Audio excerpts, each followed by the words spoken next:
So recently, Snake and Mr. Steele did a video where they compared throttle cut to air mode, and they determined, or Snake did at least determine, that throttle cut seemed to be a little bit more precise, less float maybe than using air mode.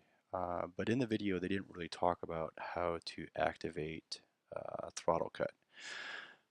So here I have a KISS FC connected. You can see down here I'm running RC, I'm sorry, KISS FC 1.3 RC30. The first thing you notice up here is the minimum command. Minimum command, if you want air mode active, this needs to be set to 1000. But since we're using throttle cut, we're going to set this value to 1060. Up here, minimum throttle, we have that to set 1050. And the difference between minimum throttle and minimum command, minimum throttle is set at the microseconds in which the motors are going to operate when you hit your arm switch. The gyros will not be active in this case. The minimum command is the microseconds in which your motors will be running that the gyros will be active. So the minimum command must be higher than your minimum throttle. If it's roughly the same, then the gyros could be active while you have minimum throttle. Now that we have this covered and this portion is set up, we'll actually go to the Taranis and we'll look at the settings there. Okay, so here we're going to go ahead and set up the throttle cut on the Taranis radio. We're going to go into our program mode, go to special functions, click on that to edit the values, and the first thing we're going to do is select the switch we're going to assign it to. Channel 1 override is already pre-selected.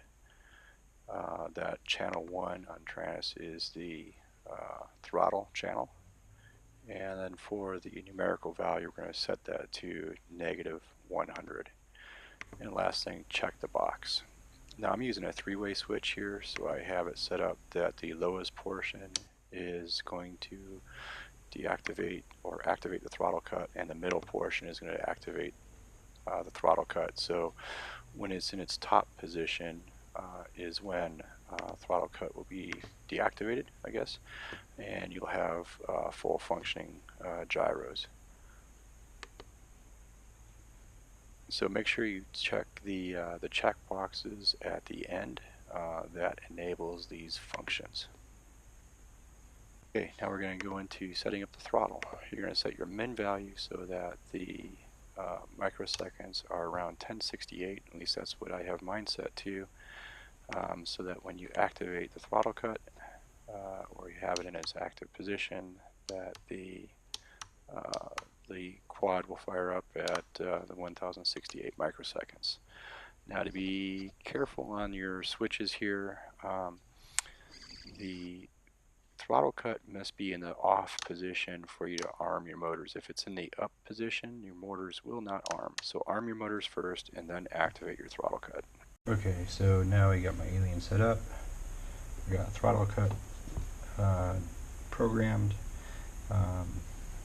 This switch here is my arm switch. This switch is my throttle cut. So when the switches are down, they're in the off position or disarmed. When you arm your quad, you must have your throttle cut in the off position, meaning that's at minimum throttle, or the lowest value. When you hit the arm switch, arm motors, the motors will spin, and as you can see, the gyros are not active. But when I activate the throttle cut in the up position, the motors spin up a little bit faster, but now the gyros are active. Throttle disabled. Set them down, gyros inactive, disarm here.